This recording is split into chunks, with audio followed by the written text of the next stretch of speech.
जय मां सरस्वती। दोस्तों, बहुत बहुत स्वागत है सरस्वती ज्योतिष एवं वास्तु के इस चैनल पर। ज्योतिष को ऐसे सीखें की श्रृंखला में आज हम आपको राशियों के संदर्भ में कुछ और अच्छी जानकारियां देंगे।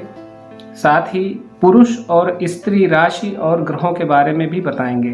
पिछले वीडियो में मैंने आपको कुंडली के 12 भावों में मौजूद शरीर के बाहरी और भीतरी अंगों के बारे में जानकारी दी थी, जिसका ज्ञान होना बहुत आवश्यक है।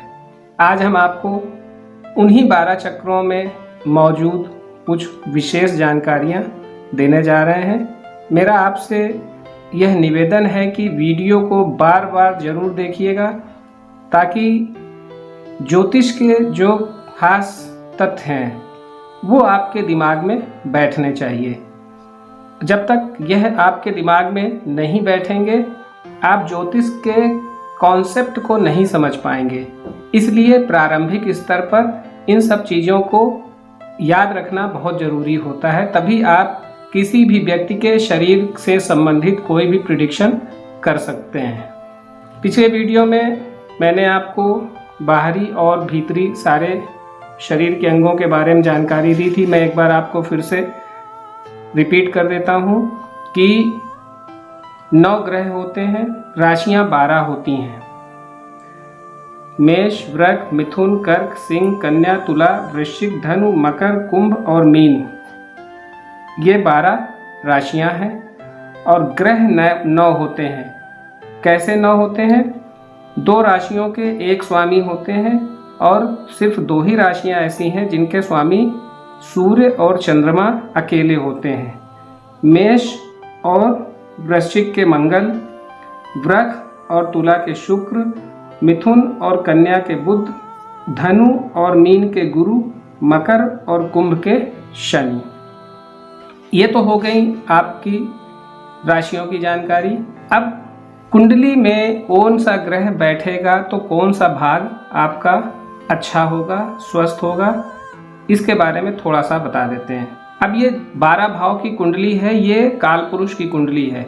जन्म का समय कुछ भी हो सकता है, लग्न का कोई भी जो नंबर है वो लग्न में आ सकता है। 24 घंटे में व्यक्ति पैदा होता है तो कोई भी नंबर आ सकता है, मगर हम यहाँ काल पुरुष के हिसाब से चलते हैं। अभी मान लिया कि ये लग्न है, तो अब अगर लग्न में शुभ ग्रह होंगे, कोई भी लग्न हो, 1 से लेकर 12 तक आप किसी को भी समझ लीजिएगा, वहां पर अगर शुभ ग्रह होंगे तो शरीर का वह भाग स्वस्थ होगा। मोटा मोटा समझने की कोशिश करिए।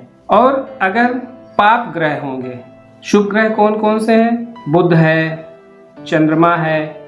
चंद्रमा कृष्ण पक्ष का अष्टमी के बाद जो है वो पुष्ट होता है, यानी कि शुभ चंद्रमा, शुक्र, गुरु, ये शुभ ग्रह कहलाते हैं। तो ये जहाँ भी होंगे इन पर मैलेफिक इफेक्ट, यानी कि इन पर कोई बुरा प्रभाव ना हो, कोई पाप प्रभाव ना हो, तो वो स्वस्थ होगा। अब जैसे किसी भी भाव में शनि बैठेंगे, राहु बैठेंगे, केतु बैठेंगे, तो क्या होगा? तो जिस भाव में मंगल है, शनि है, राहु है, केतु है, इस तरह के ग्रह होंगे, तो वो शरीर का जिस अंग में उनका प्रभाव होगा वह भाग क्रश होता है, और बहुत हद तक संभव है कि उस भाग में, शरीर के उस अंग में रोग आदि हो, क्योंकि वह अंग पीड़ित हो जाता है। अब लग्न है तो ये सिर है, ये सिर का भाग है। अब चूंकि जो ये सर है, इसमें सूर्य का विशेष प्रभाव होता है, और यह पूरा नंबर 2 तक ये पूरा मुखमंडल है, तो यहाँ पर चंद्रमा का विशेष प्रभाव होता है चेहरे पर। ये सर है, ये चेहरा है, और ये कंठ है। और यहाँ पर कंठ के भाग में मंगल का प्रभाव होता है, और इसको नाभि मान लेते हैं, तो ये बुध का जो है ये प्रभाव होता है यहाँ पर। बृहस्पति का एक प्रभाव और है कि जो हमारी नाक होती है, यानी जो खड़ी नाक, ऊपर की जो हड्डी होती है, उस पर गुरु का भी विशेष प्रभाव होता है। यहाँ पर ये जैसे नाक है किसी की बनी हुई, तो ये पोर्शन जो है यहाँ पर गुरु का विशेष प्रभाव होता है। आप इन सब चीज़ों को सुनिए और समझने की कोशिश करिए। आपको सिर्फ बार बार इस चीज़ को समझना है। अब आप ये सोचेंगे कि साहब ये तो कर्क लिखा, फिर यहाँ बुध कैसे आ गया। आपको ये नहीं सोचना है। अभी हम आपको बता रहे हैं कि अगर ये कंठ हो गया तो नाभि हमारी यहीं कहीं पर है और नाभि में बुध का प्रभाव होता है। आपको खाने से और नंबर से कोई मतलब नहीं है। हम आपको इसके माध्यम से समझा रहे हैं, नहीं तो हम आपको लिख के समझा देते। तो आपको इसका विशेष कोई ख्याल नहीं करना है। सिर्फ आप उस बॉडी के जो अंग हैं उसके हिसाब से आप सीखते रहिए। अब आँखों पर, यानी यहाँ भी आँख होती है, यहाँ भी आँख होती है, एक दाहिनी होती है एक बाईं होती है, तो यहाँ पर शुक्र का विशेष प्रभाव होता है। और ये पैर का भाव भी होता है, क्योंकि यहाँ पर शनि का भी स्थान है। तो हमें किसी ग्रह से अभी कुछ नहीं लेना है, यानी कि आँखों और पैरों पर भी शुक्र का प्रभाव होता है। अब आ जाते हैं शनि, राहु और केतु। तो इनका पेट पर विशेष प्रभाव रहता है, ये ध्यान रखिएगा। सूर्य हमारी हड्डियों का कारक है, इस चीज को भी ध्यान रखिएगा।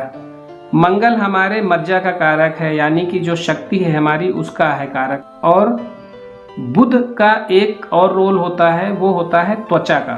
बुध त्वचा का भी कारक है। गुरु का एक और कारक होता है, वो होता है मोटापा, यानी कि चर्बी। तो गुरु का मोटापे पर या चर्बी पर विशेष प्रभाव होता है, यानी जो लोग बहुत मोटे तगड़े दिखते हैं उनमें गुरु का कहीं ना कहीं प्रभाव होता है, तभी वो मोटा हो जाता है। शुक्र की एक खास बात और है कि ये वीर्य का कारक होता है। मंगल रज का कारक होता है। ये आपको याद करने होंगे। धीरे धीरे आप लिंक करने लगेंगे और आपको ज्योतिष बहुत अच्छे रूप से समझ में आ जाएगी। शनि की एक खास बात यह है कि वो स्नायु मंडल उसका कारक होता है, यानी शनि को एक तरह से एयर का भी जो कारक माना जाता है, वायु का, और स्नायु तंत्र का भी कारक शनि बन जाता है। ये कुछ बेसिक जानकारी थी, इसको आप याद रखेंगे। अब हम ये आपको बताएंगे कि कौन सा ग्रह किस तत्व का कारक है। सूर्य और मंगल, यानी कि सूर्य और मंगल, सूर्य मंगल ये पित्त के कारक होते हैं। शरीर में अगर गर्मी बढ़ती है, जलन बढ़ती है, तो पित्त के रूप में उसका असर आता है। चंद्रमा जो है वो कफ का है, कफ एंड कोल्ड होता है, तो चंद्रमा का विशेष इन्वॉल्वमेंट होता है। तो ये कफ इनका कारक है। एयर यानी वात, कफ, इन सब चीज़ों का कारक बन जाता है। बुध जो है वो वात, पित्त और कफ, ये तीनों का कारक होता है। शरीर में तीनों अगर कुछ है तो बुध कहीं ना कहीं पीड़ित होता है, जिसकी वजह से ये चीज़ें पैदा होती हैं। गुरु जो हैं वो कफ के कारक होते हैं। शुक्र जो हैं वो वात के कारक होते हैं। वात यानी वायु, जैसे वायु की बीमारी होती है लोगों को, वो चीज़, गैस की प्रॉब्लम। साथ में ये कफ को भी रिप्रेजेंट करता है। शुक्र वात और कफ का कारक है। शनि मैंने बताया कि ये वायु कारक है। अब इसका प्रभाव कब पड़ता है? देखिए, इसका प्रभाव पड़ता है जब इनमें से किसी की दशा या अंतर्दशा होती है, और ये जब ग्रह पीड़ित होते हैं तो फिर ये इस अंग को पीड़ित करते हैं, और इनसे संबंधित विशेष अंगों में खासकर पीड़ाएं होती हैं। ये आपको याद रखना है। आपको कई बार वीडियो को देखना होगा ताकि आपको ये चीज़ें याद हो सकें। चलिए आगे बढ़ते हैं। अब हम ये बता देते हैं कि जो ग्रह हैं वो किस किस चीज़ को आपके अंदर जो तत्व हैं उसका रिप्रेजेंट करते हैं। तत्व इन द सेंस कि हर ग्रह की अपनी एक पोटेंसी होती है, किसका किस जगह पर नियंत्रण है वो बताते हैं। आत्मा का कारक है। चंद्रमा जो है ये मन का कारक है। मंगल हिम्मत, अगर जिसका मंगल बलिष्ठ होता है वो बहुत हिम्मत वाला होता है, ताकतवर होता है और बहुत झगड़ालू भी होता है। उसको किसी की कोई बात बर्दाश्त नहीं होती। बुध जो है वो वाणी का कारक है, ध्यान रखिएगा। गुरु जो है वो ज्ञान के कारक हैं, ध्यान रखिएगा। साथ में ये सुख बहुत देते हैं, तो इनको सुख का भी कारक माना जाता है, धन का भी कारक माना। सुख तभी होगा जब धन होता है।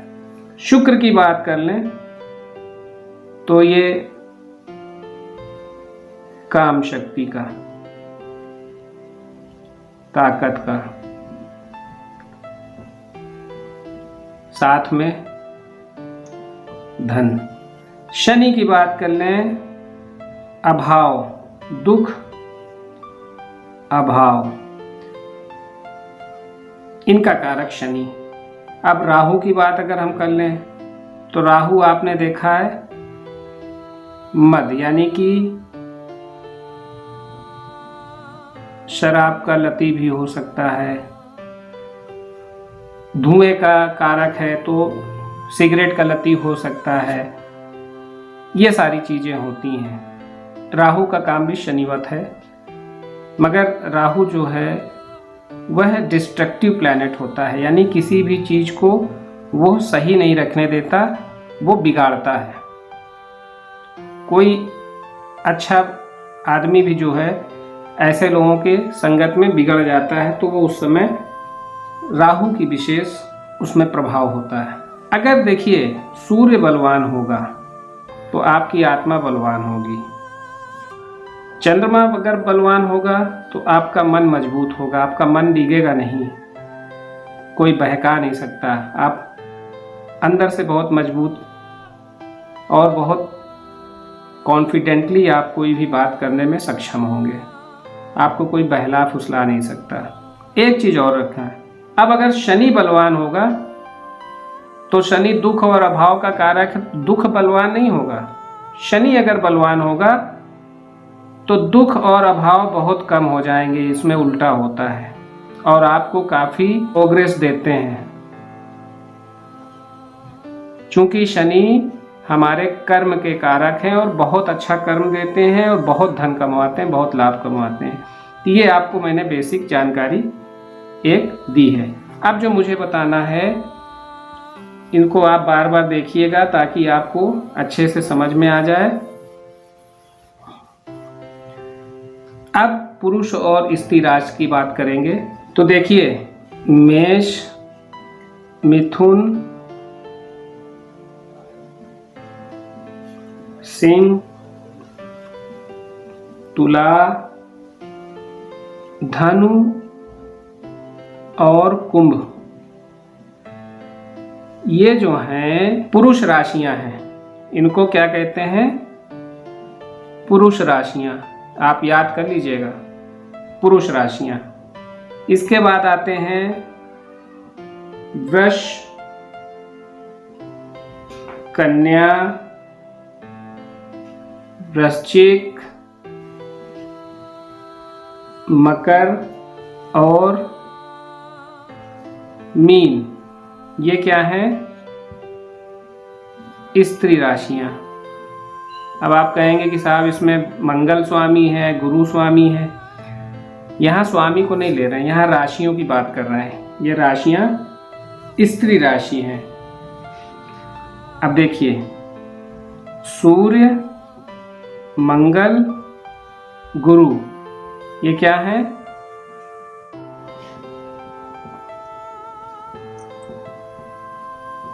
देखिए सूर्य, मंगल, गुरु पुरुष ग्रह हैं। चंद्रमा, शुक्र, शनि स्त्री ग्रह हैं।